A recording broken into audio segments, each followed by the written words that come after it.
a brown boy ਉਹੀ ਦੇਸ਼ rule ਹੈ ਤੇ ਉਹੀ ਸੇਮ ਰੂਲ ਹੈ ਉਹੀ ਆਸਮਾਨ ਹੀ ਚੇਂਜ ਕੀਤਾ ਫੇਮ ਨੇ। प्यारे विद्यार्थियों नमस्ते, मैं प्रचेतस बत्रा आपका हमारे चैनल बत्रा क्लासेस में स्वागत करता हूं। क्लास 12 फिजिक्स का कोर्स हमने स्टार्ट किया हुआ है। लास्ट वीडियो में हमने चार्ज एंड इट्स प्रॉपर्टीज के बारे में एक बेसिक आइडिया लिया था। आज की इस वीडियो में हम कूलम्स लॉ, इलेक्ट्रोस्टैटिक फोर्स और उसकी कुछ प्रॉपर्टीज के बारे में हम स्टडी करने जा रहे हैं। अगर आपको हमारी वीडियोस पसंद आती है तो हमारे चैनल को सब्सक्राइब कीजिए, वीडियोस को लाइक कीजिए और पसंद आए तो शेयर भी कीजिए। चलिए देखते हैं, जो पहला टॉपिक है मेरे पास जो हमें आज पढ़ना है वो है कूलम्स लॉ। कूलम्स लॉ की जो स्टेटमेंट है वो ये रही आपकी स्क्रीन पे। अब देखिए कूलम्स लॉ कहता क्या है।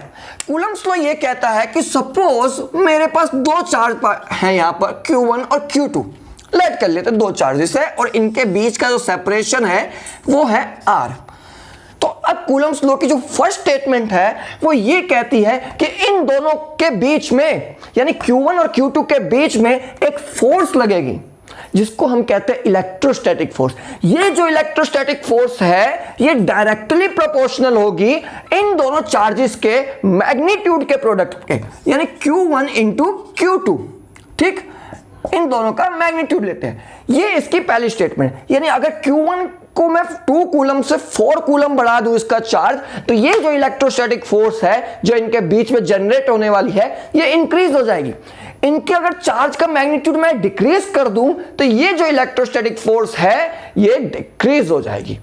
ठीक, अब ये ठीक, और जो दूसरी स्टेटमेंट है इस कूलम्स लॉ की वो ये कहती है कि ये फोर्स इनवर्सली प्रोपोर्शनल होगा इन दोनों के स्क्वायर के डिस्टेंस के। माने F is directly proportional to Q1 into Q2, इन दोनों का चार्जेस का प्रोडक्ट। दूसरा, F is inversely proportional to square of the separation between that distance. अब ये तो सिंपल सी बात है। अब देखिए, अगर ये सेपरेशन जितना ज्यादा होगा उतनी मेरी इलेक्ट्रोस्टैटिक फोर्स कम होगी और ये सेपरेशन जितना कम होगा उतनी मेरी इलेक्ट्रोस्टैटिक फोर्स ज्यादा होगी। अब ये तो सिंपल सी बात है समझने के लिए। अगर सपोज कीजिए आपके किसी दोस्त के साथ लड़ाई हो गई, तो आप और उसके जितना कांटेक्ट में होंगे, जितना क्लोज में होंगे, आप उतनी फोर्स से ज्यादा उसको हिट कर सकते हैं, घूंसा मार सकते हैं। लेकिन जितना ज्यादा सेपरेशन आपके और उसके बीच में होगा उतनी ही आपकी फोर्स लेस इफेक्टिव होगी। तो सिमिलरली यहां है, जितना सेपरेशन कम होगा उतनी ज्यादा मेरी इलेक्ट्रोस्टैटिक फोर्स होगी और जितना मेरा पास चार्ज होगा उतनी ज्यादा मेरे पास इलेक्ट्रोस्टैटिक फोर्स होगी। तो ये मेरे को कहता है कूलम्स लॉ। अब देखिए आगे इसको अगर हम सही से लिखें तो ये आ जाएगा मेरे पास F is directly proportional to Q1 Q2 upon में R स्क्वायर। ठीक, अब ये प्रोपोर्शनैलिटी है। प्रोपोर्शनैलिटी हटाने के लिए मैं प्रोपोर्शनैलिटी कांस्टेंट को यहां पुट करूंगा तो मेरे पास जो F का फॉर्मूला आ जाएगा वो आ जाएगा F is equal to K Q1 Q2 upon R का स्क्वायर। ठीक, अब देखिए इस K के बारे में हम स्टडी करते हैं। K क्या चीज है? K को हम कहते हैं इलेक्ट्रोस्टैटिक फील्ड कांस्टेंट भी कह सकते हैं और यहां पर हम इसे डाई इलेक्ट्रिक कांस्टेंट भी कह सकते हैं। ठीक, इस K की जो वैल्यू आएगी, देखिए अगर मुझे इस K की वैल्यू निकालनी है तो K बराबर होता है मेरे पास 1/4 पाई एप्सिलॉन नॉट। मैं अभी आपको समझाऊंगा कि एप्सिलॉन नॉट क्या चीज है। और इसकी वैल्यू होती है 9 इंटू 10 की power 9 newton metre square coulomb inverse का स्क्वायर। अब ये देखिए, आप सोच रहे होंगे कि इसकी यूनिट कहां से आ गई K की। हमने 11th क्लास में डायमेंशनल एनालिसिस का एक चैप्टर होता है, वहां हमने ऐसे यूनिट निकालना सीखी थी। अब देखिए ये मेरे पास फॉर्मूला है फोर्स का। यहां से अगर मुझे K की यूनिट निकालनी हो तो F into R square upon Q1 into Q2, ये मेरे पास आ जाएगा K का फॉर्मूला। F की ऐसा यूनिट होती है न्यूटन, आर स्क्वायर की हो गई मीटर स्क्वायर और Q1 इंटू Q2 की हो गई कूलम स्क्वायर। तो ये इसकी ऐसा यूनिट आ जाएगी K की, जिसको हम कहते हैं डाई इलेक्ट्रिक कांस्टेंट। और इसकी वैल्यू जो है मेरे पास 9 इंटू 10 की power 9 newton metre square coulomb inverse 2 है। अब मैं आपको कुछ चीजें यहां समझाता हूं, ध्यान से समझिएगा, आपके बहुत काम आएगी।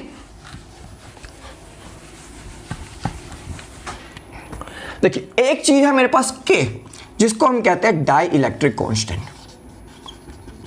ठीक, इसके इक्विवेलेंट दूसरी चीज होती है मेरे पास एप्सिलॉन आर, जिसे हम कहते हैं रिलेटिव परमिटिविटी।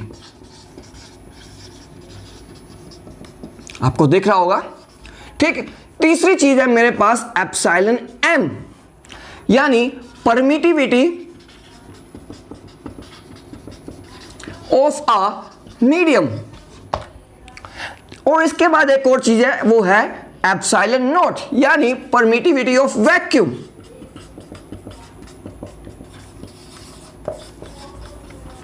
और इसके बाद है एप्सिलॉन, जिसको हम कहते हैं परमिटिविटी। अब एक एक करके हम इन चीजों को समझते हैं कि आखिर ये है क्या। देखिए परमिटिविटी की जो डेफिनेशन है वो आपको आपकी स्क्रीन पर दिख रही होगी, ठीक। परमिटिविटी है क्या? It is the capacity. हमने अभी इलेक्ट्रोस्टैटिक फोर्स के बारे में पढ़ा। वो जो फोर्स है वो एक मीडियम रिक्वायर करती है, और परमिटिविटी उस मीडियम की कैपेसिटी है कि उस पर्टिकुलर मीडियम में वो फोर्स कितनी स्ट्रांगली एक्सर्ट कर सकती है या कितनी वीकली एक्सर्ट कर सकती है। वो जो चीज का जो आइडिया हमें लगता है वो लगता है परमिटिविटी से। अब अगर हमारे पास जो मीडियम हो वो एयर हो, ठीक, तो इस एप्सिलॉन के आगे, इसको एप्सिलॉन कहते हैं, epsilon it is the physical constant, ठीक, which show the capacity of the medium to exert the force in that particular medium, ठीक। अब अगर हमारे पास मीडियम एयर हो यानी वैक्यूम हो, तो इस एप्सिलॉन के आगे लग जाता है नॉट, और इसे हम कहते हैं परमिटिविटी ऑफ द वैक्यूम और परमिटिविटी ऑफ फ्री स्पेस, ठीक। और इसकी जो वैल्यू होती है एप्सिलॉन नॉट की, वो मेरे पास होती है 8.85 इंटू 10 की पावर -12, और इसकी जो यूनिट है वो है newton inverse metre -2 coulomb square. ये मैं अभी आपको बताऊंगा कैसे। चलिए अभी इसे ही देख लेते हैं। मेरे पास k का फॉर्मूला होता है 1/4 पाई एप्सिलॉन नॉट, मतलब k की वैल्यू होती है। अब ये जो एप्सिलॉन नॉट है ये जस्ट इसके इनवर्स है, तो जो k की ऐसा यूनिट थी उसकी जस्ट उल्टी यूनिट आ जाएगी एप्सिलॉन नॉट की। तो ये जो यूनिट मेरे पास बन जाएगी वो एप्सिलॉन नॉट की वैल्यू बन जाएगी। आप लिख लीजिए, ये आपके काम आएगी। अब देखिए एयर में एप्सिलॉन नॉट आ गया। अब यहां पर हम बात करते हैं परमिटिविटी ऑफ अ मीडियम। अगर सपोज एयर की जगह मेरे पास कोई और मीडियम है तो मैं उसकी जगह फिर लिखता हूं एप्सिलॉन m, तो उसे हम कहते हैं परमिटिविटी ऑफ अ मीडियम। कोई भी डिफरेंट मीडियम, वाटर हो गया, कोई ऑयल हो गया, ठीक है। अब देखिए फिर क्या है मेरे पास epsilon r। Epsilon r is the relative permittivity. जहां ये रिलेटिव वर्ड आ जाता है ना, वहां आप समझ लीजिए कि लगभग हम रेशियोज की बात कर रहे होते हैं। तो एप्सिलॉन r क्या होता है? It is the permittivity of a medium with respect to air, यानी epsilon r is equals to मेरे पास होता है epsilon m upon epsilon naught. ये मेरे पास रिलेटिव परमिटिविटी की डेफिनेशन है। रिलेटिव परमिटिविटी बिल्कुल k के बराबर है, यानी k को मैं एप्सिलॉन r के इक्वल भी लिख सकता हूं, और इसका भी जो फॉर्मूला है वो यही है, dielectric constant of a medium with respect to constant of air यानी फ्री स्पेस। दोनों की लगभग सेम डेफिनेशन है। तो ये कुछ टर्म्स थी जिनका आइडिया मैंने आपको दिया।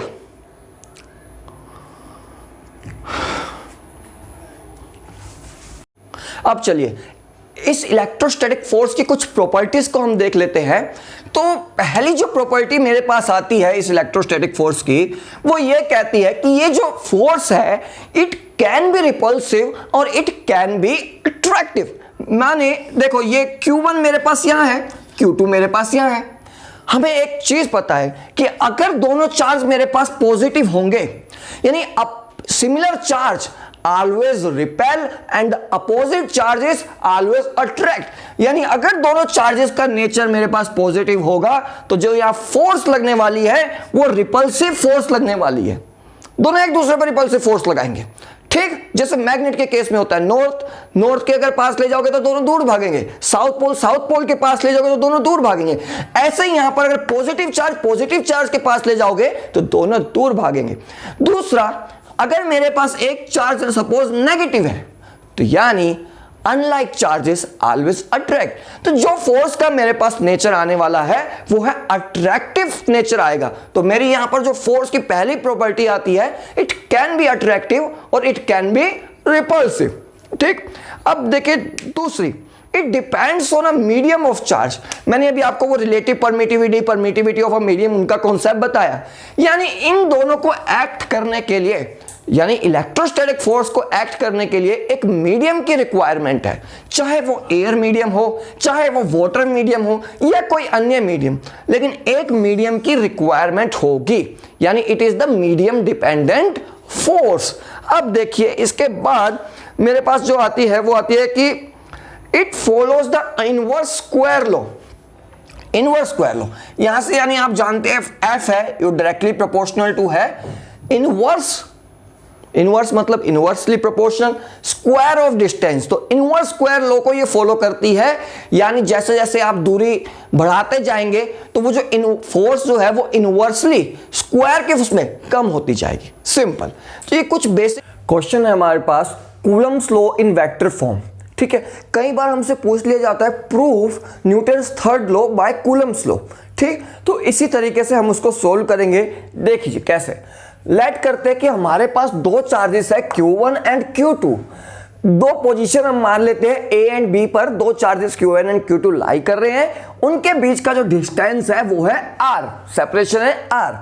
तो FAB क्या होगा मेरे पास, फोर्स ऑन A यानी फोर्स ऑन A यानी force on Q1 due to B, ये लगेगी मेरी इस डायरेक्शन में, जिसको हम कहेंगे FAB। Force on A due to B, दोनों पॉजिटिव नेचर है, ये इस पे फोर्स लगाएगा और Q1 इस पे फोर्स लगाएगा। ठीक, तो फोर्स ऑन AB का क्या मतलब हो गया, इस पर फोर्स लग रही है, इसके द्वारा लगाई जा रही है। ठीक, ऐसे ही देखिए FBA का क्या मतलब है, B पे फोर्स लग रही है और A द्वारा लगाई जा रही है, तो यानी force on B due to A वो होगा मेरा FBA, और ये लगेगी मेरे पास इस डायरेक्शन में, ये इसको इस तरफ रिपेल करेगा और Q2 इसको इस तरफ रिपेल करेगा। ठीक, अब देखिए RAB का क्या मतलब है, RAB है direction vector from A to B। A से B तक जाने के लिए यहां पर अगर हम देखें तो ये डायरेक्शन वेक्टर है। ठीक, A से B की तरफ। ठीक, और RBA क्या होगा, ये डायरेक्शन वेक्टर है B से A की तरफ, यानी अगर मुझे डायरेक्शन डिनोट करनी है तो A से B की तरफ फोर्स लग रही है तो RAB, और B से A की तरफ फोर्स लग रही है तो RBA। ठीक, ये उसको शो करता है। अब देखिए कूलम्स लॉ लिखते हैं तो FAB बराबर क्या होगा, 1/4 pi epsilon naught Q1 Q2 upon R square. ये यहां पर यूनिट वेक्टर आया RBA का, यानी B से A की तरफ फोर्स लग रही है, डायरेक्शन आप ध्यान से समझिएगा वेक्टर फॉर्म में। तो force on A due to B इस डायरेक्शन में लग रही है और इस डायरेक्शन को मैंने शो किया ये RBA से। ठीक, ऐसे ही force on B due to A वो होगा 1/4 pi epsilon naught Q1 Q2 upon R square. RAB का यूनिट कैप, वो फोर्स लग रही है इस डायरेक्शन में, यानी A से B तक, तो वो मैंने इस तरफ शो किया। अब देखिए ये RBA का जो यूनिट वेक्टर है ये जस्ट इक्वल एंड अपोजिट है RAB के, यानी एक इस तरफ डायरेक्शन में है और एक इस डायरेक्शन में है। यहां पर माइनस साइन केवल डायरेक्शन को शो करता है, दोनों का डिस्टेंस तो आ रही है, बस दोनों की डायरेक्शन अपोजिट है, इसलिए यहां पर माइनस आया। और RAB यूनिट वेक्टर की वैल्यू मेरे पास है RAB वेक्टर अपॉन R का मैग्नीट्यूड। अब देखिए यहां RAB का मैग्नीट्यूड ले लूं चाहे मैं R का मैग्नीट्यूड ले लूं, मैग्नीट्यूड सेम ही रहने वाला है। ऐसे ही यहां चाहे RBA लिख लूं चाहे R लिख लूं, वो मैग्नीट्यूड सेम ही रहने वाला है। ठीक, अब देखिए आगे इसको कैसे सॉल्व करेंगे। यहां पर मैं पहले इसे लिखता हूं FAB 1/4 pi epsilon naught Q1 Q2 upon R square RBA unit cap. अब इसकी वैल्यू इसकी जगह मैं ये लिख सकता हूं, तो ये माइनस में बाहर ले लेता हूं, तो ये बन जाएगा 1/4 pi epsilon naught Q1 Q2 upon R square, और यहाँ RAB का यूनिट कैप, RAB डायरेक्शन। ठीक, और ये FAB वेक्टर रहेगा मेरे पास, ये मैं वेक्टर फॉर्म में इसे सोल्व कर रहा हूं। अब देखिए ये वैल्यू मेरे पास इक्विवेलेंट है FBA की, तो यहां पर मेरे पास आ जाएगा FBA vector equal to FAB vector और यहां पर एक माइनस साइन। अब देखिए ये जो चीज है ना मेरे पास, वो ये शो करती है कि ये जो फोर्स है वो न्यूटन के थर्ड लॉ को फॉलो कर रही है, यानी force equal and opposite nature show कर रही है। Every force has a equal and opposite reaction, तो वो ये चीज हमें यहां से पता चलती है। दूसरी एक चीज और पता चलती है कि अब देखिए FAB plus F B A is equals to यहां पर 0 आ जाएगा। यहां से ये पता चलता है कि ये जो इलेक्ट्रोस्टैटिक फोर्स है ये कंजर्वेटिव नेचर की है। ठीक, तो दो चीजें हमने यहां पर देख ली। फोर्स वर्सेस डिस्टेंस के बीच का हमें ग्राफ समझ लेते हैं। यहां पर आर दो चार्जेस के बीच का सेपरेशन है और फोर्स उन दोनों चार्जेस के बीच के जनरेट होने वाली इलेक्ट्रोस्टैटिक फोर्स है। तो पहला मेरे पास फोर्स वर्सेस सेपरेशन का जो डिस्टेंस का जो ग्राफ है वो इनवर्सली ग्राफ है, डिक्रीजिंग ग्राफ है। हम जानते हैं फोर्स हमारे पास इनवर्सली प्रोपोर्शनल होती है आर के स्क्वायर के, तो ये इस तरीके से आएगा। अब देखिए, लेकिन अगर मैं फोर्स और 1/r स्क्वायर के बीच में ग्राफ बनाऊं तो यहां पर जो ये फोर्स है ये डायरेक्टली प्रोपोर्शनल हो जाती है 1/r स्क्वायर के। सेम चीज है, लेकिन यहां पर मैंने r का ग्राफ बनाया तो इनवर्सली प्रोपोर्शनल आ गया, और यहां पर 1/r स्क्वायर का ग्राफ बनाया है साथ में तो डायरेक्टली प्रोपोर्शनल आ गया। आइए चलिए इसका एक पे बेस्ड एक क्वेश्चन करते हैं तो आपको जल्दी समझ में आ जाएगा। क्वेश्चन है मेरे पास, हमको 3 पेयर दिए गए हैं, A, B, C are 3 pair of charges. ठीक, find in which pair there is the attraction and in which pair there is the repulsion. मेरे पास एक ग्राफ है फोर्स वर्सेस 1/r स्क्वायर का। ठीक, 2 पेयर है जो ऊपर की तरफ डायरेक्शन में जा रही है इनकी फोर्स, और एक पेयर है जो नीचे की तरफ जा रही है इसकी फोर्स। अब हमको निकालना है कि ए और बी सी में से कौन रिपल्सिव नेचर की फोर्स है और कौन सी अट्रैक्टिव नेचर की फोर्स है। अब देखिए कैसे करते हैं। ए और बी, मेरे पास जो ए और बी का जो मैग्नीट्यूड आ रहा है वो पॉजिटिव आ रहा है फोर्स में, यानी ए और बी की जो फोर्स है वो सिमिलर चार्जेस वाली है, जैसे सिमिलर नेचर ऑफ चार्जेस वाली है। देखो एफ बराबर होता है मेरे पास के Q1 Q2 upon R square. ठीक, अब ये Q1 और Q2 अगर मैं पहले केस लेता हूं कि दोनों पॉजिटिव होंगे, ठीक, दोनों पॉजिटिव होंगे, इन दोनों का प्रोडक्ट करेंगे तो दोनों प्रोडक्ट आएंगे, तो यानी जो फोर्स मेरे दोनों का पॉजिटिव प्रोडक्ट आएगा, यानी जो फोर्स मेरे पास आएगी वो पॉजिटिव आएगी। ठीक, अब लेट करते हैं कि ये दोनों नेगेटिव है। अब दोनों नेगेटिव अगर मैं प्रोडक्ट लूंगा तो भी मेरे पास जो फोर्स आने वाली है वो पॉजिटिव आने वाली है, और सिमिलर चार्जेस पे जो फोर्स लगती है वो रिपल्सिव फोर्स होती है, यानी ए और बी मेरे पास रिपल्सिव नेचर है। ठीक, दूसरा, अब देखिए, अब मैं तीसरा केस इसी में ले लेता हूं कि एक पॉजिटिव और एक नेगेटिव है, या पहला नेगेटिव दूसरा पॉजिटिव है। इन दोनों ही केस में जो मेरे पास फोर्स आने वाली है वो नेगेटिव आएगी, और जो नेचर ऑफ फोर्स होगा वो अट्रैक्टिव होगा, अट्रैक्शन होगा। अब तक हमने जो फोर्स पढ़ी थी वो एयर के लिए पढ़ी थी। सपोज हमारे पास वैक्यूम और एयर के अलावा कोई दूसरा मीडियम है तो हमारी इलेक्ट्रोस्टैटिक फोर्स किस प्रकार होगी, आइए देखते हैं। एयर के लिए मेरे पास फोर्स का फॉर्मूला आएगा 1/4 pi epsilon naught Q1 Q2 upon R square. Simple electrostatic law हमने पढ़ लिया।